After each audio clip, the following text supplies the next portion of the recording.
Hey guys, what's up and welcome to another video. Today is an exciting topic because Canon finally answered to Sony's A1 flagship camera. Canon finally leaked the Canon EOS R1. All the rumors, all the specs, but first, if you don't know me, I'm Benny from Germany and I'm completely into photography, filmmaking, videography. If you're also in those kind of topics, please consider subscribing. I would really appreciate that. But now, let's jump right into the topic. I wrote a few notes so I can go step by step with you through all of the topics. So first of all, how does it look like? Probably it's a hybrid camera between the Canon EOS R5 and the Canon 1DX Mark III, because I think they want to speak to the high professional, to the old school high professionals, which are already used for decades to the 1DX series. Maybe they're going to switch then from the old DSLR cameras to the new world of mirrorless cameras. The specs that Canon rumors leaked are almost too good to be true. We get a sensor with probably 85 megapixels in 20 frames per second and 21 megapixels in 40 frames per second to answer this rifle of the Sony A1, which can do 30 frames per second in 50 megapixels. And now listen, we maybe get global shutter. And that would be absolutely insane, because even the A1 from Sony has a really fast shutter, but not a global shutter. That means instantly capturing of everything on the sensor. Because normally the sensor got read out from the top to the bottom in lines. So if you're shooting maybe a sports car and it's driving by really fast, or you're doing your fast movements, then you know what rolling shutter is. That means the readout starts from the top to the bottom, and sometimes it's a little bit too slow. So if you maybe swing a golf bat, then on the top the golf bat is straight and on the bottom it's a little bit bended. The same goes with trees or with skyscrapers or what, you can name it. It's all the same basically. But we don't know if you get a global shutter or just a very, very fast shutter.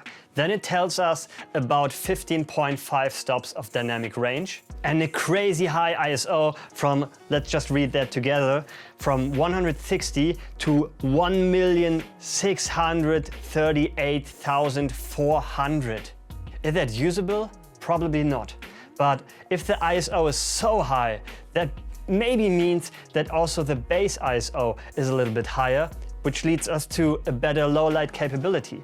Because if the base ISO also in log is higher, or got maybe 2 base ISO like on the Sony A7R III, then we know we get better low light capabilities, and that's good for us. So high ISO, it's just technical, it's not in the mechanic, it's more like a software. But sometimes when it's really, really high, that also means that the low light capabilities and the ISO, the base ISO, is good for us. But sometimes it's just nice to read on a paper. That leads us to our stabilization, because we've got 5-axis stabilization, but with 1 stop more. Not 8 stops like on the Canon EOS R5, but now 9 stops. That's maybe because the body is bigger, because like I mentioned before, I think it's a hybrid of the Canon EOS R5 and the 1DX Mark III. So I think it's a bit bigger, and so yeah, there's probably more space to balance it out. Now we get to how I think a really underrated topic of this camera, a really underrated part, and that's the rear screen.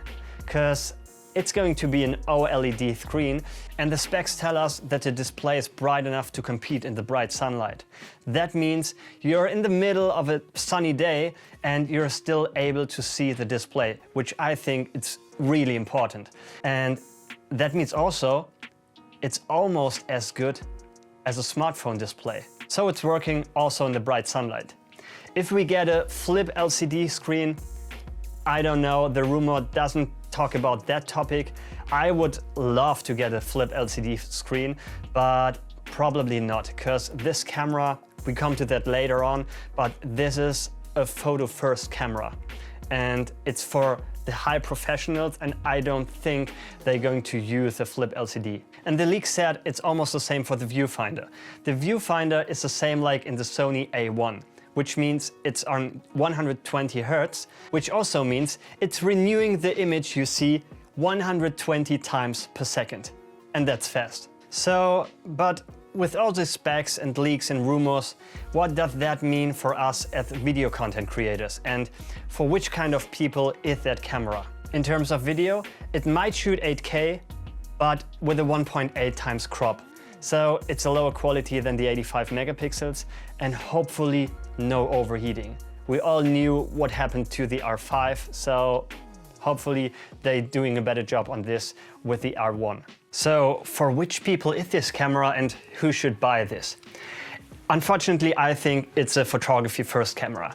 It's a photography mirrorless flagship of Canon series. And I think it's definitely like for professional photographers.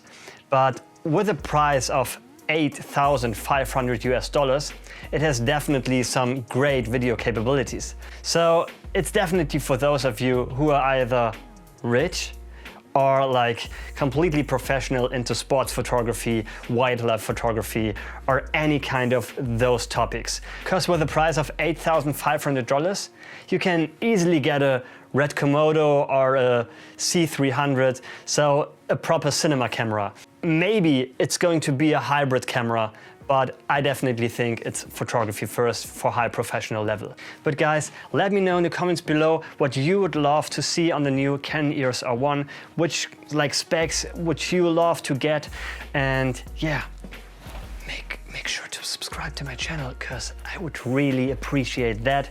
So do all this crazy YouTube stuff like, subscribe, comment down below, and yeah, if you're into photography, filmmaking, videography, then this is the place to be. And thanks so much for watching, and yeah, I see you next time. Bye.